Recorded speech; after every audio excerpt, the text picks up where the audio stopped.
Good afternoon. आज का ये जो क्लास है, मैंने पिछले 2 दिन से मैं आपको बोल के भी गया था वैसे कि 5 को आपका मेजर था, 7 को आपका मेजर था, 6 को मैं बाहर था, दिल्ली गया हुआ था और कुछ इसीलिए मैं क्लास ली नहीं आपकी। कल मैं आ नहीं पाया, मैंने कहा था कि अगर टाइम मिलेगा तो आऊँगा। तो आज का एक टारगेट तो ये है कि उन 2 टेस्ट में 2 मेजर हो लिए ना, सारे नहीं लेकिन जो प्रॉब्लम है, एक तो वो क्वेश्चन, एक अभी एक बच्चा कौन सा टॉपिक, इनफाइनाइट पुली इन्होंने बोला है। एक बच्चे ने बोला कि सर जो यूट्यूब होती है वो बंद अगर हो एक साइड से तो वो बता दो। और भी कोई इस तरह की चीजें होंगी, कुछ डाउट तो वो हम डिस्कस कर रहे हैं। ठीक है, तो शुरुआत हम पेपर पे आने से पहले मैं 1-2 चीजें पेपर में, तब तक आप ढूंढ लो आपको कौन सा पूछना है, क्या डाउट है। की मिल चुकी होगी ना सभी को, है ना। तो एक बार हम शुरुआत कर लेते हैं इनफाइनाइट पुली से, जो ये पूछना चाह रहे हैं। उसके बाद दूसरे नंबर पे लेंगे यूट्यूब, जो कि एक एंड पे बंद है। उसमें भी 2 तरीके होते हैं, एक में ऊपर वैक्यूम होता है, एक में ऊपर एयर होती है। ठीक है, और भी कुछ ऐसा लगेगा तो मैं आपको बताऊंगा। अभी फाइनल वीक है, अब थोड़ा सा वो कॉन्फिडेंस रखो अपने ऊपर। ठीक है, पिछले कुछ दिनों में हमने कुछ क्लासेस लेके हर बार कुछ ना कुछ नए कॉन्सेप्ट से डिस्कस किए हैं। ज्यादातर चीजों को हम कवर करने की कोशिश कर रहे हैं। अभी भी 2-4 दिन हैं, मैं नहीं कहता आप सारी क्लास अटेंड करो, लेकिन आपके डाउट्स हो या मुझे कुछ अलग पढ़ाना हो तो आप देख लिया करो किस समय अटेंड करना है, किससे नहीं। ठीक है, जो बच्चे अभी ऑनलाइन है, मैं क्योंकि ये वीडियो रिकॉर्डिंग भी कर रहा हूं तो आप बाद में भी देख सकते हैं जब भी आपके पास समय हो उस समय। तो अभी हम स्टार्ट करें। पहली चीज जो पहले कभी पढ़ाई होगी हमने या नहीं पढ़ाई, नहीं पढ़ाई है अभी रिवीजन में पढ़ाई, तो एक बार बता देता हूँ। इनफाइनाइट पुली सिस्टम, इनफाइनाइट पुली सिस्टम से पहले आपको इक्विवेलेंट सिस्टम पता होना चाहिए एक एटवुड मशीन का। कई बार क्या होता है, जैसे ऐसा सवाल आ गया, एचसी वर्मा +1 में है इस तरह के क्वेश्चंस। देखिए ऐसा सवाल आ गया कि यहां तो एक ब्लॉक है जिसका मास m1 है, यहां पे एक और पुली है और उसके साथ अटैच 2 ब्लॉक है जिनका मास है m2 एंड m3।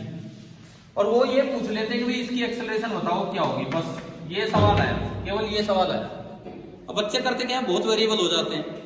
भाई यहाँ टेंशन T1, अगली रस्सी में टेंशन T2, एक इनकी एक्सेलरेशन और एक उनकी एक्सेलरेशन, और वेरिएबल 4 हो गए तो हमें काफी इक्वेशंस बनानी पड़ जाती है। इसकी बजाय आप इसको भी एक ब्लॉक की तरह देखो, इसको भी आप एक ब्लॉक की तरह देखिए। एक ऐसा ब्लॉक जो मैंने कभी बताया होगा जिसका मास ले लो 4 म्यू, बताया था। इसका मास ले लीजिए 4 mu. Mu is the reduced mass, reduced mass means m2 m3 upon m2 plus m3। क्या ये याद है कि नहीं? उसका कारण था टेंशन। यहां टेंशन होती है 2m1 m2 अपॉन या 2m2 m3 upon m2 plus m3 into जी, और ऊपर डबल है तो वो 4 टाइम्स हो गया। So this is equivalent to a block of mass 4 mu, where mu is m2 m3 upon m2 plus m3, ये है। और इसको उससे रिप्लेस करते ही मान लो ये भारी है, अब एक्सेलरेशन लिखना बड़ा आसान है। m2 माइनस m1 करते थे हम, तो m2 की जगह क्या है यहाँ 4 mu minus m1 upon 4 mu plus m1 और इंटू जी।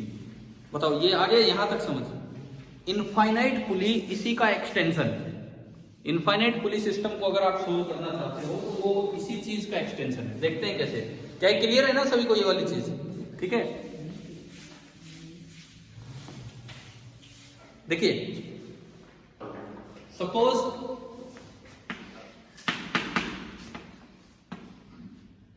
यहां एक ब्लॉक है, मास m है।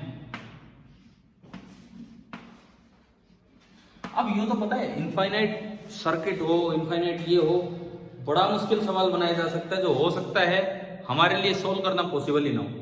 फॉर एग्जांपल जैसे आपने इनफाइनाइट नेटवर्क पढ़ा था, 2D नेटवर्क रजिस्टर्स का, उसमें तो 2D नेटवर्क पढ़ा था हमने, उसमें तो 2 पास वाले पॉइंट्स के बीच में आर इक्विवेलेंट पूछते हैं, उसी में पूछ ले, एक पॉइंट यहाँ दे दिया, एक थोड़ा दूर दे दिया, वही निकालने में फिर समझ नहीं आएगा किस तरह से। तो इनफाइनाइट नेटवर्क सोल्व करना वहां हमारे लिए आसानी से मतलब हो जाता है जहां पे थोड़ी सिमेट्री हो। ठीक है, हो सकता है तरीके और भी हो। क्या होता है देखो, बहुत बार क्या होता है मैथ्स एंड फिजिक्स में बहुत बार इंटीग्रेशंस बनते हैं जो किसी के बस की बात नहीं है सोल्व करना, लेकिन कंप्यूटर सोल्व कर देता है, तो उनके लिए फिर हमें कंप्यूटर की जरूरत पड़ती है। तो ऐसे भी इंटीग्रेशंस बनते हैं। तो हमें तो अभी उस लेवल पे नहीं जाना है। ठीक है, तो ये देखो आप, ये इस तरह का सिस्टम चलता ही जाएगा। सिमेट्री ये है कि सभी ब्लॉक्स का मास कितना है m, और ये इस तरह का सिस्टम आगे कंटिन्यूड रहेगा यूं। और आपसे पूछा जाए कि भाई इसकी एक्सेलरेशन बताओ क्या होगी, तो बताओ क्या ये सवाल पहले किया हुआ है हम लोगों ने। मैंने बताया था कि मैथ्स में √2 + 2 + 2 इस तरह से करते हैं। कैसे करते हैं समझो, बताओ, ध्यान हो। फिर एक को पूरे को x मान लिया, फिर इनका इक्विवेलेंट x करते हैं। सुनो, मान लो मैं यूं कहूं कि ये जो सिस्टम है इसका इक्विवेलेंट मास कितना है, x है। तो अगर मैं एक को हटा भी दूं तो इसका भी इक्विवेलेंट मास कितना होगा, x ही होगा। और अगर इधर का x है और इधर का m है तो ये x किसके बराबर होगा, 4 times mu, 4 times x m upon m plus x, that is equal to x। वहां से आप x सोल्व कर लोगे और फिर इसके साथ इधर ओनली x लगा दो, वो भारी आता हल्का आता उसके हिसाब से फिर एक्सेलरेशन निकाल दो, हो जाएगा। हो जाएगा कि मैं आगे करवाऊं, बताओ, हो जाएगा, क्योंकि फिर कोई और भी चीजें पढ़नी है हमें। चलता हूं मैं, ठीक है। दूसरी बात सुनिए, तो मैं यही पूछ लूं, क्या इनफाइनाइट रजिस्टर्स में तो कोई दिक्कत नहीं है ना, 1D 2D सभी में सही है आपका काम, ठीक है। अच्छा, इसके बाद देखो दूसरा क्या मैंने नाम लिया था अभी, एक और बच्चा बोल रहा था उस दिन, हाँ यूट्यूब जो क्लोज हो, उसमें देखो क्या कभी आई है क्या अपने पेपर में? एक बार आई है। देखिए सपोज ये एक यूट्यूब है, लेकिन ये एक साइड से क्लोज है और एक साइड से ओपन है, इस तरह का सिस्टम है। ठीक है, यहां से मैंने क्लोज मान लिया, बंद। अब जैसे इसमें भाई लिक्विड भरे हुए हैं, ऊपर सपोज यहां एयर है, ठीक है, ये कोई एक लिक्विड भरा है। अब मुझे नहीं पता आपके कैसा सवाल आया होगा, उसमें होगा तो यही कहीं ना कहीं प्रेशर बैलेंस कर देंगे और कुछ नहीं। मान लो यहां तक एक लिक्विड भरा है, एक लिक्विड, ठीक है, इससे ऊपर कोई, उसमें कितने, 2 लिक्विड थे, 3 थे, कितने थे, चलो 2 मान लेते हैं, 3 थे, ये लो 2 खत्म यहाँ। अब ये लो एक और तीसरा लिक्विड, कुछ हाइट पे या ऊपर तक ही मान लिया मैंने, हो गए 3 लिक्विड। डेंसिटी अलग अलग मान लेता हूं, इसकी डेंसिटी ρ1, इसकी डेंसिटी ρ2 और इसकी डेंसिटी ρ3। समझ आया? ये हमने तीनों की डेंसिटी मानी। क्या निकालना है, सपोज यहां का प्रेशर, और तो इसमें क्या पूछेंगे, यही पूछते हैं, यहां का प्रेशर निकालना है। पहली बार चाहे वो यहां का प्रेशर पूछे, चाहे यहां का पूछे, चाहे यहां का पूछे, हर जगह का सेम होगा, क्योंकि यहां भरी क्या है, एयर। गैस तो कोई भी हो सकती है, एयर की डेंसिटी जो है ना, गैस हो सकता है थोड़ी डेंस भी हो, लेकिन एयर की डेंसिटी इतनी कम होती है कि ρgh नेग्लेजिबल हो जाता है छोटी छोटी हाइट्स पे, ठीक है।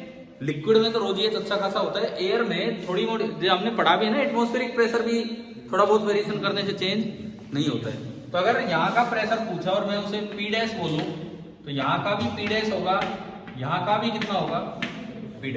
अच्छा, फिर कुछ दिया होगा कि एटमॉस्फेरिक प्रेशर कितना है, एक साइड का तो पता ही होगा डेफिनेटली, नहीं तो ऐसे कैसे हम पहुंचेंगे।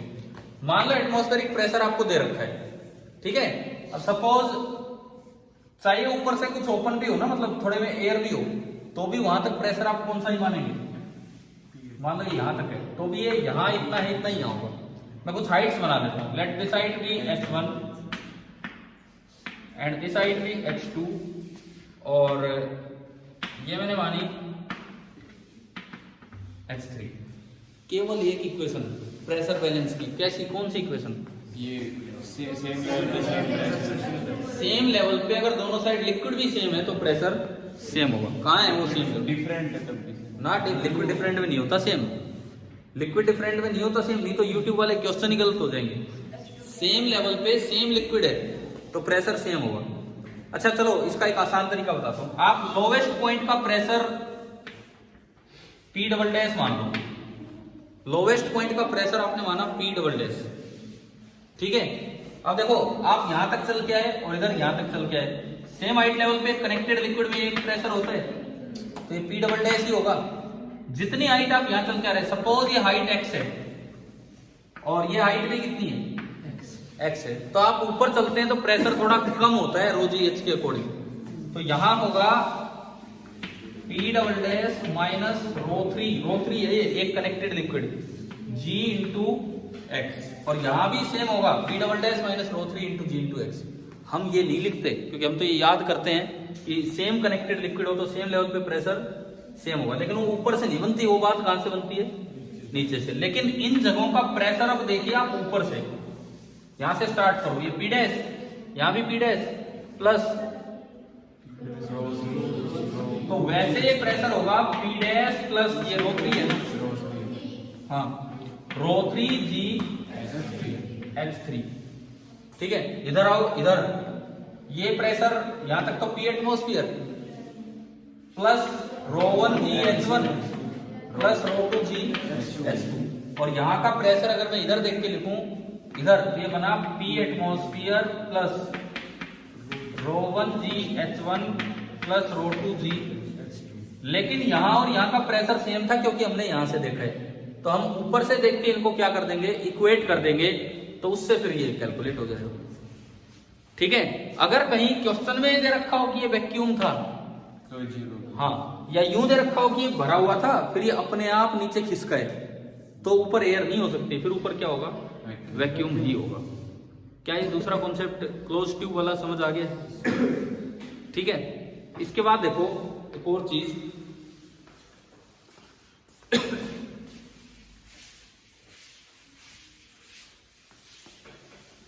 आया नहीं ऐसा सवाल अपने किसी एग्जाम में, किसी पेपर में,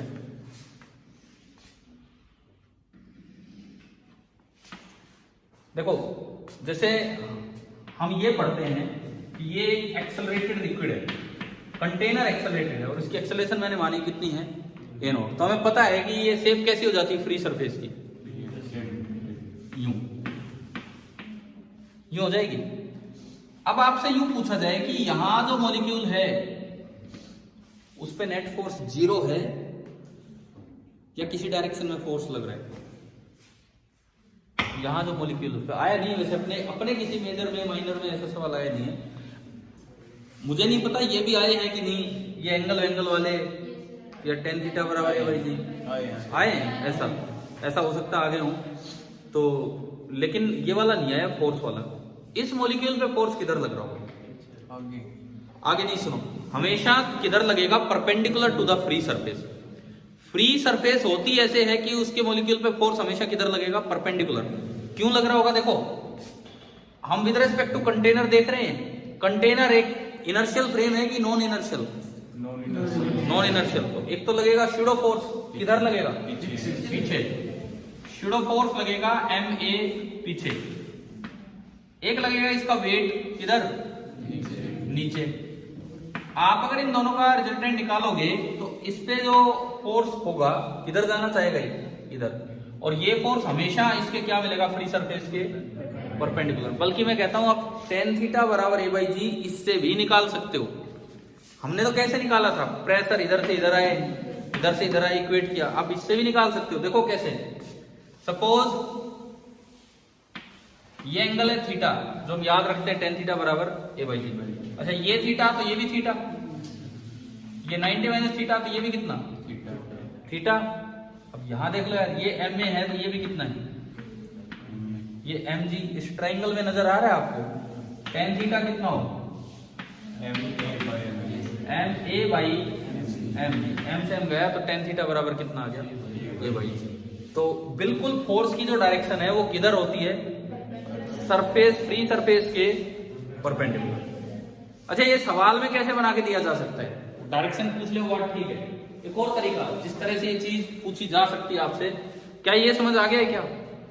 अब देखो ये क्वेश्चन किस तरह से आ सकता है कि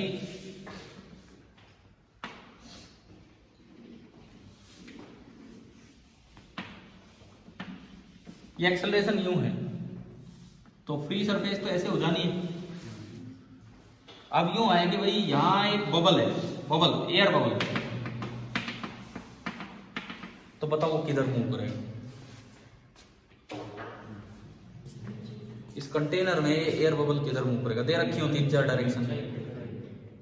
नीचे एयर बबल कहीं मूव नहीं करता है, कहीं मूव नहीं करता है, उसकी जगह कोई लिक्विड मॉलिक्यूल आ जाता है और बदले में एयर बबल उसकी जगह चला जाता है। एक दिन डिस्कस हुआ था शायद। तो आप यूं सोचो इधर कहां से लिक्विड आ रहा होगा? ये ऊपर जाएगा, ऊपर। वो सोचना है आपको। यहां वाले मॉलिक्यूल पे फोर्स किधर लग रहा है? नीचे। तो वो इसकी जगह आएगा तो हमें लगेगा कि गैप कहां रह गया? ऊपर। और अगर एयर बबल नहीं होता तो भी एक्सचेंज चलता रहता है, नीचे आता है, नीचे वाला वाटर मॉलिक्यूल ऊपर चला जाता है, तो हमें दिखता नहीं है।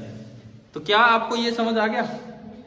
ठीक है, मैं आपको कोई एक ऐसा सवाल ढूंढ के या बना के दे दूंगा इस टाइप का ही। वैसे मैंने आपको बता दिया है कि क्या है ये, या तो कहीं मिल जाएगा या मैं बना दूंगा इस तरह से, है ना।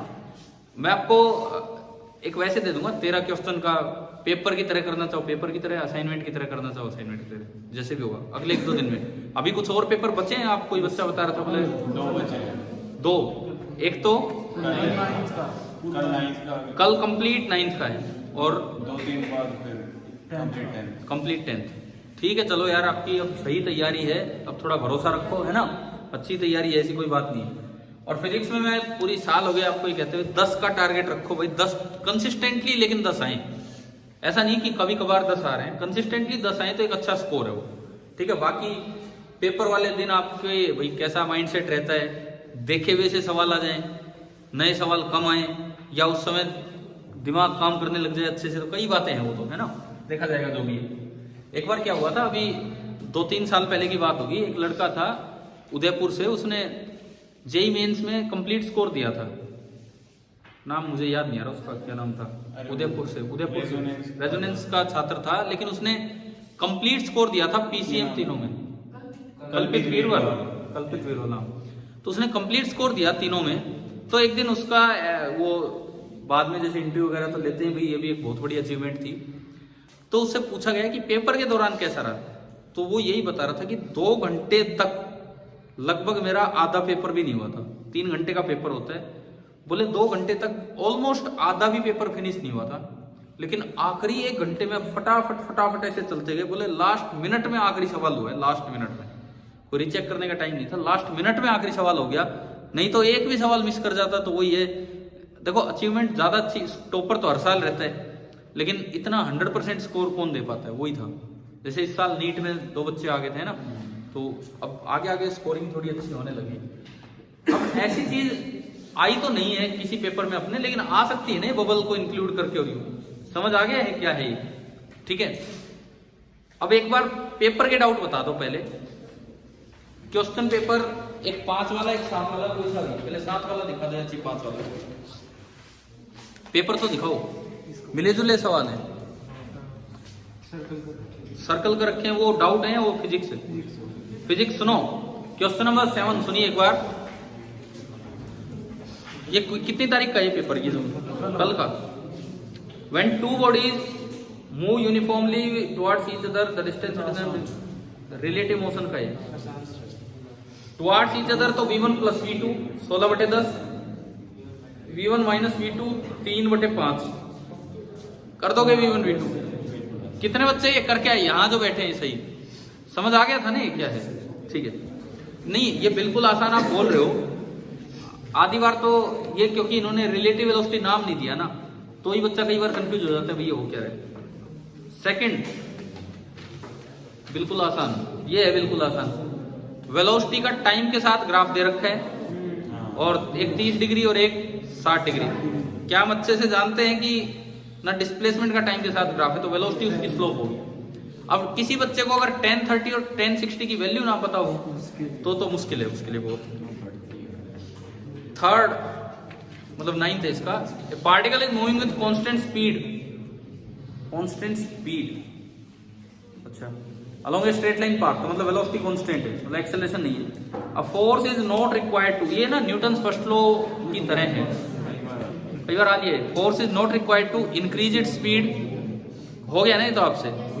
उसको यूनिफॉर्म वेलोसिटी में चलाने के लिए गैलीलियो ने यहाँ पे गलती कर दी थी ना, एरिस्टोटल ने गलती कर दी थी, गैलीलियो ने फिर इनको थोड़ा ठीक किया था, जिसे न्यूटन ने लॉ बना के दिया था। अच्छा, इसके बाद है 10th, a fireman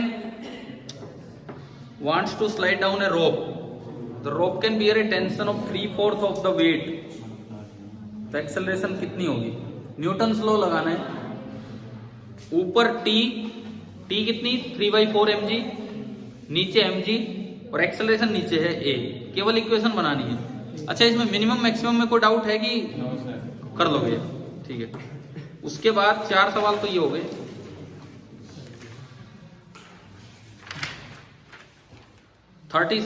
N electric motor creates a tension of 4500 newton, force दे रखा है इन होइस्टिंग केबल। 36 है आपके पेपर का। एंड रील्स मतलब उसको समेटना, at the rate of 2 metre per second, power of motor. Power का सबसे आसान फॉर्मूला कौन सा हमारे दिमाग में रहता है? F.V, और यहाँ जो फोर्स लगेगा वो वेलोसिटी की डायरेक्शन में लगेगा, तभी वो सिमटेगी रस्सी। तो F.V F इंटू वी हो जाएगा इंटू cos 0। कर लोगे ना ये? देखो ये आसान भी है लेकिन अच्छा भी है, ऐसी बात नहीं है कि कई बार नहीं दिमाग में आता पावर कैसे। 37 फ्लोटेशन पे एक डायग्राम, आंसर के स्टार लगा, क्या कह रहे हो? आंसर के स्टार लगा रखा था वैसे। कोई बात नहीं, कोई नहीं। आंसर के स्टार, आप तो कईयों के स्टार लग रहे हैं, यहाँ भी स्टार, यहाँ भी स्टार, ये तो आसान है। देखो एक मिनट सुनो, डेंसिटी ऐसे दे रखी है, ऑयल की डेंसिटी सबसे कम और वाटर की सबसे ज्यादा, और इसकी बीच में, तो यही देख लो ना इसके हिसाब से डायग्राम। जिसकी सबसे ज्यादा डेंसिटी वो सबसे नीचे, जिसकी सबसे कम डेंसिटी वो सबसे ऊपर, और इसकी बीच में डेंसिटी है तो ये बीच में आ जाएगा। कौन सा ऐसा ऑप्शन? सेकंड। क्या ये हो गया था आपसे? वैसे सारे सवाल कर देते हो, वैसे तो ठीक है। क्या किया हुआ था क्या ये वाला सवाल? नहीं हुआ था, ठीक है। 38 frequency of men's voice 300 hertz, wavelength 1 metre, यहाँ से वेलोसिटी निकल गई, और वेवलेंथ ऑफ चाइल्ड वॉइस इतनी है तो वहां से फ्रीक्वेंसी। ठीक है, पहले रिलेशन से वेलोसिटी आ जाएगी लैम्डा बराबर v/न्यू, और v का दूसरे में यूज कर लेंगे। ठीक है, कुछ सवाल ये हो गए और आगे। 57 escape velocity for a body projected vertically upward from the surface of earth is 11। Escape speed energy conservation से हम निकालते हैं तो वो डायरेक्शन पे डिपेंड नहीं करती। वैसे ना एक अच्छा सवाल है, क्योंकि कई बार बच्चे उसका वर्टिकल कंपोनेंट कर जाते हैं, और वो 11/√2 होगा ना एक ऑप्शन। आइए, कितने बच्चे ये इन्होंने भी लगता है यही टिक किया था। अच्छा, किसने ये टिक किया इसमें 11/√2? 11/√2 वाले कौन कौन है? काफी हैं। आप अगर अपनी पुरानी नोटबुक भी देखोगे 9th की, तो शायद कहीं मिल जाए कि escape speed direction of projection पे डिपेंड नहीं करती है। मतलब हमारे दिमाग में ना एक पिक्चराइजेशन है कि वो वर्टिकल फेंकना है वही एस्केप होगा, ऐसा नहीं है। समझ आया? और कितने बच्चों ने सही किया था? ठीक है। 58 एक सर्किट है,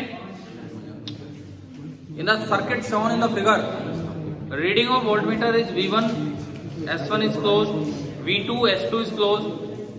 डाउट है क्या इसमें? किसको डाउट है बताओ, मैं बताऊंगा फिर यहाँ। हाँ जी, हर्ष पूछना है? अरे किसी को डाउट है तो बताओ। सबका हो गया?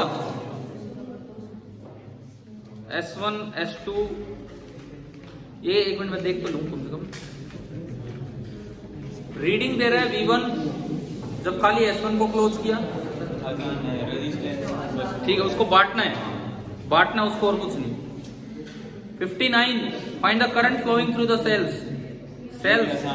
ये शॉर्ट हो रहा है, ऊपर शॉर्ट हो रहा है, उसको हटा दो, और बैटरी वैसे अलग अलग जुड़े तो 2 वोल्ट हो जाएगा। 4 - 2 वोल्ट तो बैटरी हो गया, और 10 वोल्ट रेजिस्टेंस, तो 2/10। कितने बच्चे ये सही करके आए हैं? 2/10 मतलब 1/5। ठीक है, ऐसे भी होंगे शायद इन्होंने हटाया ना ऊपर वाले को, या फिर नीचे वाले दोनों जोड़ दिए हों। क्या ऑप्शन में ऐसे सारे ऑप्शन है? सारे इसीलिए देते हैं कि कोई ये देखे कोई ये देखे। अच्छा, इसके बाद कोई और बचा है? हाँ है अभी तो। 77 a proton is moved along along along, तो कोई फोर्स ही नहीं होगा। ये कई बार आ गया वैसे तो। अगर B और B एक दूसरे के पैरेलल होंगे तो फोर्स कितना होगा? 0। 78, अरे रुको, 78 dispersion of light in a medium. एक बार ये देखो, dispersion of light in a medium implies that different wavelength की लाइट डिफरेंट स्पीड से चलेंगी, डिफरेंट फ्रीक्वेंसी की लाइट डिफरेंट स्पीड से चलेंगी, रिफ्रैक्टिव इंडेक्स मीडियम का सेम डिफरेंट है। डिस्पर्जन में तीनों ही बातें होती हैं शायद, क्योंकि वो लाइट अलग अलग फैल जाती हैं। तीनों ही चीजें होती हैं डिस्पर्जन में, लाइट अलग अलग फैल जाती है। वॉयलेट के लिए रिफ्रैक्टिव इंडेक्स सबसे ज्यादा है, रेड के लिए सबसे कम। तो वॉयलेट सबसे धीरे चलती है, रेड सबसे तेज चलती है। और अलग अलग फ्रीक्वेंसीज हैं, अलग अलग वेवलेंथ है, उनके लिए स्पीड अलग है। या इसमें कोई कुछ और भी टिक करके है? आपने क्या टिक किया? पहला तो है सही, कोई गलत थोड़ी। आप पहला देख ना, लेकिन ऐसे में बड़ा ध्यान रखा करो, और ऐसा मत करो कि ऑल ऑफ द वो दिखते ही वही टिक करिए हर बार, है ना? ऐसा भी नहीं होना चाहिए। 79 अ रे ऑफ मोनोक्रोमेटिक लाइट। बातें नहीं है। 79 देखिए, a ray of monochromatic light is incident on a plane surface.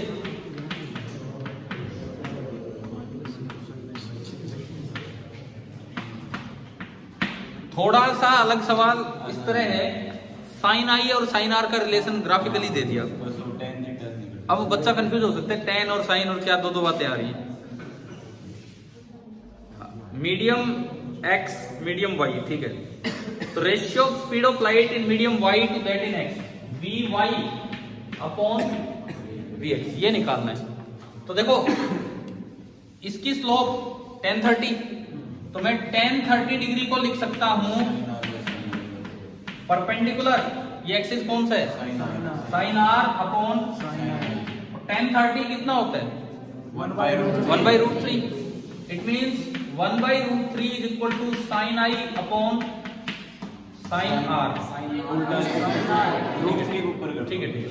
इसको मैंने क्रॉस मल्टीप्लाई किया, तो 1 into sine I is equal to √3 into, ये उस तरह एडजस्ट हो गया जैसे हम लिखते थे।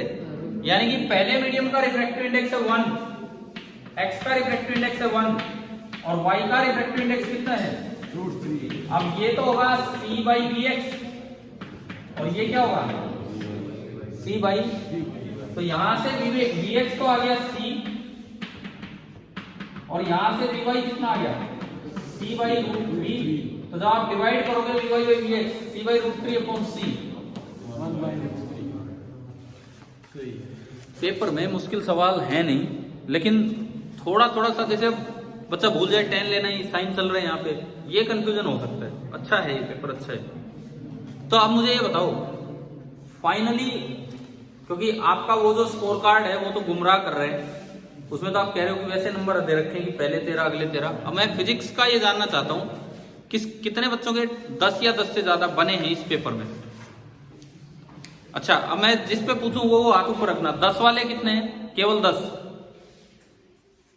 1 मिनट, 1 2 3 4 5 6 गई है, हाथ नीचे कर दो। 11 वाले कौन है? 11 निशांत एंड हर्ष, एंड आपका प्रज्ञा। 12 संजू, और कोई? 13, 12 या 13 है प्रीतम के। चलो ठीक है। कुल मिला के देखो पेपर भी अच्छा था, ये एनटीएससी लेवल पे था, यूं भी नहीं था कि कोई बहुत भारी हाई फाई कॉन्सेप्ट आया था, इस तरह का कुछ भी नहीं था। ठीक है, अब देखिए ऐसा है कि 9 तारीख को, यानी कि कल आपका 9th का टेस्ट है। ठीक है, चलो उसको दो अब ढंग से, और 10 को या 11 को, कब है वो? 11 को 10th का है। अब 2 पार्ट्स में हो रहा है, 50-50% में। अपना रिवीजन ढंग से करके रखो, ठीक है। और अब कोई फर्क नहीं पड़ना चाहिए हमारे कितना क्या स्कोर होता है क्या नहीं होता है। अब हम एक लेवल पे हैं, ठीक है। कोशिश करो कि अच्छा ही स्कोर हो, और मैं तो टारगेट यही दे रहा हूँ कि 10 तो क्रॉस हो, बाकी आपके ऊपर है कितना है कितना है। होता है नहीं होता है कोई फर्क ही नहीं पड़ता उस चीज से, ठीक है। क्योंकि उस दिन क्या पेपर आने वाला है वो इन पे डिपेंड नहीं करने वाला है। हो सकता है कुछ अलग सवाल आ जाए, हो सकता है कुछ किए हुए सवाल आ जाए, इस तरह का कुछ भी आ सकता है, ठीक है।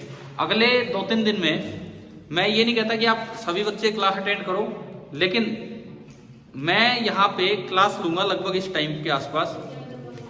आप कहोगे वो करवाएंगे, आप टॉपिक पहले भी बता सकते हो ताकि यहाँ पे सबको पता लग जाए, कुछ रिवीजन करें, या फिर आने के बाद बता सकते हो। बात एक ही है, टाइमिंग जो हमारा होगा वो 1:30 से और 3 के बीच में ही होगा। और अगर किसी बच्चे की इस समय कोई और क्लास होती है, मैं इनके लिए बोल रहा हूँ, तो भाई वो वीडियो रिकॉर्डिंग जो होगी वो अपना अटेंड कर सकते हैं, ठीक है। किसी का कोई डाउट हो, मैं एक बार एक चीज और बोल दूं, मैं 2 दिन से बाहर था, तो अगर किसी के डाउट पेंडिंग में पड़े हों तो एक बार रीसेंड जरूर करना, क्योंकि वो काफी नीचे चले जाते हैं। वो हो सकता है आपको लग रहा हो अनरीड मैसेज रह रहा है कि पढ़ा ही नहीं गए, तो अगर किसी ने भेज रखा हो तो एक बार दोबारा से सेंड करना ताकि वो ऊपर आ जाए, मुझे दिख जाए, क्योंकि उसमें मैसेज कई है नीचे, ठीक है। चलिए आगे फिर कल मिलते हैं, अभी तो 3 बजे। Thank you.